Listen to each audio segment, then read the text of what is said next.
අයිබෝවන් Cakenshapes YouTube channel එකට ගොඩාක් ආදරයෙන් ආලව පිළිගන්නවා. ඔන්න ඉතින් යාළුවනේ කුවේට් වල ඉන්න ආදරණීය තාත්තට ලංකාවේ ඉන්න යාගේ දුවයි පුතයි තාත්තගේ උපන්දිනේට තාත්තව සර්ප්‍රයිස් කරන්න තමයි මේ කේක් එක හැදුවේ. ඒ වගේම යාළුවනේ කුවේට් වල ඉන්න ඔයාලගේ ආදරණීයන්ව මේ වගේ සර්ප්‍රයිස් කරන්න ඔයාලටත් අවස්ථාව තියෙනවා. Cakenshapes Kuwait FB page එකට මැසේජ් එකක් දැම්මොත් ඔයාලටත් ඔයාලගේ ආදරණීයන්ව මේ වගේ සර්ප්‍රයිස් කරන්න පුළුවන්. ඉතින් 1kg කේක් එකක් තමයි මම මේ හදලා තියෙන්නේ.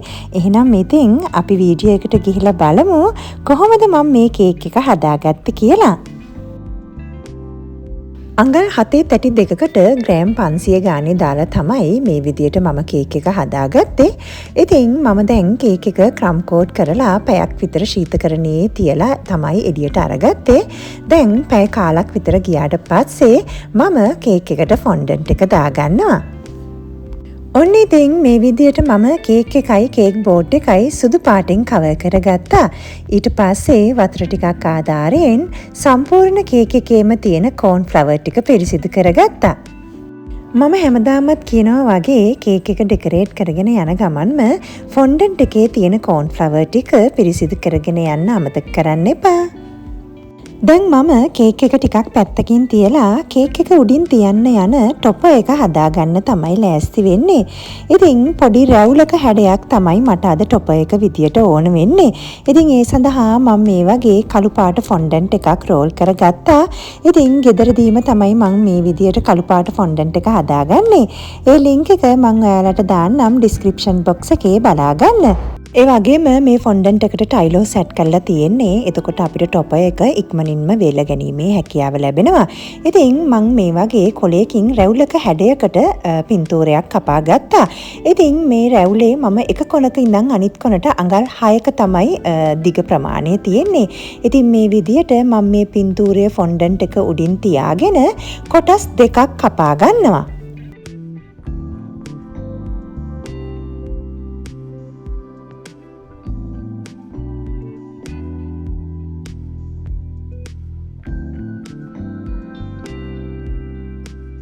ඊට පස්සේ මේ විදියට හොඳින් දාර ටික නීට් කරගෙන වතුර ටිකක් ආධාරයෙන් ටූත් පික් දෙකක් ගහලා මම මේ කොටස් දෙක එකට අලව ගන්නවා.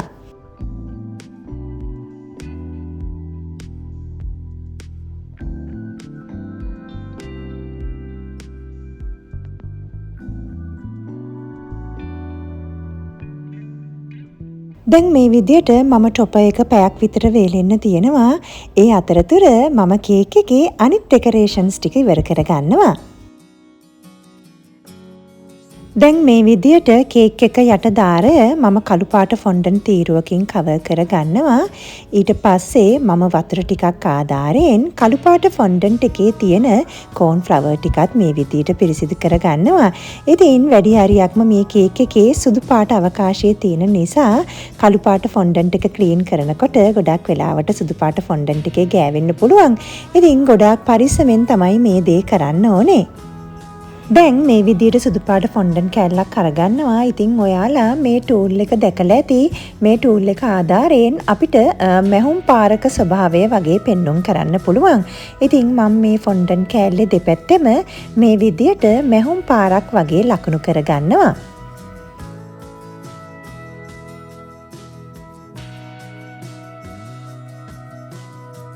දැන් කේක් එක මැදින් මේ විදියට අලව ගන්නවා. මේ තියෙන්නේ බොත්තම් දෙකක හැඩයට මම කපාගත්ත රවුන්ඩ් එකක්. ඉතින් බාබකියු ස්ටික් එකකින් මැද හිල් දෙකක් තියලා තමයි තියෙන්නේ. මම මේ බොත්තම් දෙක මේ විදියට කේක් එකට සම්බන්ධ කරගන්නවා. දැන් බෝ එකක් හදාගන්න තමයි යන්නේ. මේ ෆොන්ඩන්ට් එකටත් ටයිලෝ සෙට් කරලා තියෙන්නේ. මේ කලර් එක නම් හදාගත්ත විදිය මට රෙකෝඩ් කරගන්න බැරි වුණා. ඒ වුණාට අලු පාට, කහ පාට සහ කොළ පාට එකතු කරලා තමයි මම මේ කලර් එක හදාගත්තේ. ඉතින් ඔයාලටත් මේ වගේ කලර් එකක් හදාගන්න ඕන නම් ඒ වගේ කලර්ස් තුනක් එකතු කරලා හදාගන්න පුළුවන්. අඟල් 4ක් දිග අඟල් 2ක් පළල පටියක් තමයි මම මේ විදියට කපා ගත්තේ. දැන් මං මැදින් මේ විදියට ඇතුළට පොඩ්ඩක් තද කරනවා. ඉතින් එතකොට අපිට බෝ එකක හැඩයක් වගේ එනවා. ඊට පස්සේ තවත් මේ වගේ පොඩි ෆොන්ඩන්ට් තීරුවක් කපාගෙන මම බෝ එක මැදින් මේ විදියට අලව ගන්නවා.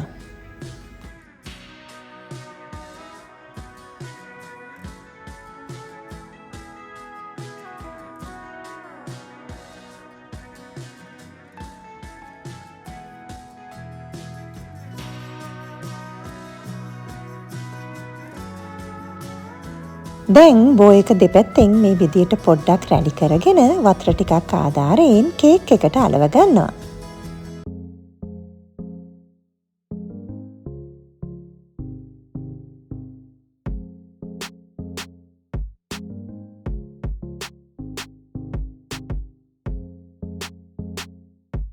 ඊට පස්සේ තවත් කළු පාට ෆොන්ඩන්ට් තීරු දෙකක් අරගෙන බෝ එක දෙපැත්තෙන් මේ විදියට අලව ගන්නවා.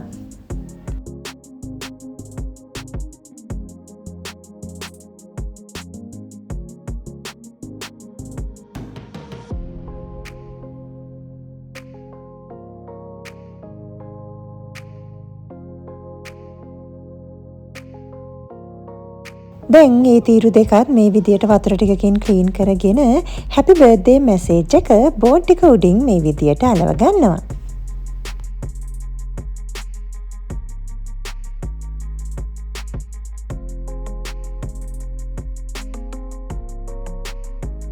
දැන් ටූත් පික් එකක් අරගෙන මේ විදියට තනින් තන හිල් 4ක් විතර තියාගන්නවා.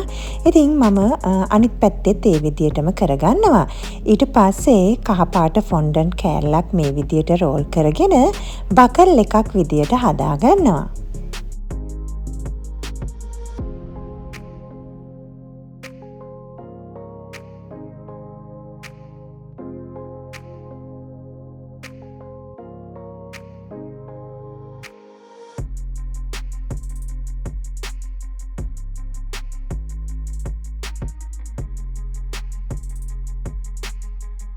ඊට පස්සේ එඩිබල් ගෝල්ඩ් ඩස්ට් ටිකක් ලෙමන් එසන්ස් ටිකක් එක්ක මම මික්ස් කරගත්තා. ඉතින් ඔයාලට රෝස් එසන්ස් උනත් මේ සඳහා භාවිතා කරන්න පුළුවන්. ඉතින් දැන් මම මේ විදියට බකල් එක ගෝල්ඩ් කලර් එකෙන් කලර් කරගන්නවා.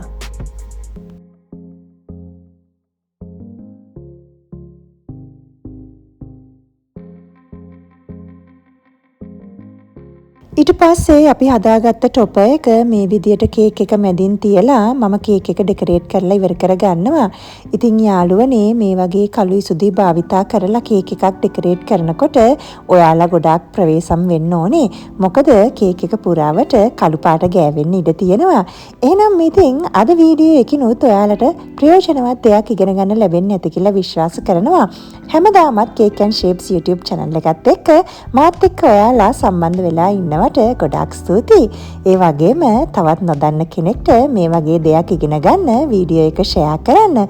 එහෙනම් ඉතින් අදට මේ වීඩියෝ එකෙන් ඔයාලගෙන් සමුගන්නවා. ඔයාලට සුබ දවසක්.